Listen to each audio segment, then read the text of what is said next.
চলে যাব এখান থেকে, কেউ থাকবে না। যিনি থাকার উনিই যখন থাকেন না, কারো কাছে মালাকুল মউত অনুমতি নিয়ে আসে না, আসবে না।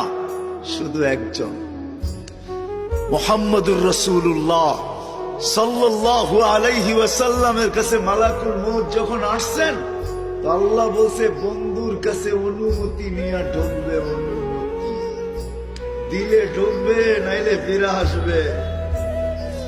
বন্ধু আমার, খবরদার অনুমতি ছাড়া যায় গর্জায় ঢুকা যাবে না। আমাদের কারো কাছে অনুমতি নিয়ে আসবে না, ওনার কাছে অনুমতি নিয়ে গেছেন। তারপরও বলছে শোনো, ঢুকার অনুমতি দিলেই কিন্তু হাত রাইখা দিবা না, আবার অনুমতি নিবা, রাখবা কি রাখবা না। বন্ধু যদি হ্যাঁ বলে তো রাইখো, যদি না বলে তো চলে এসো।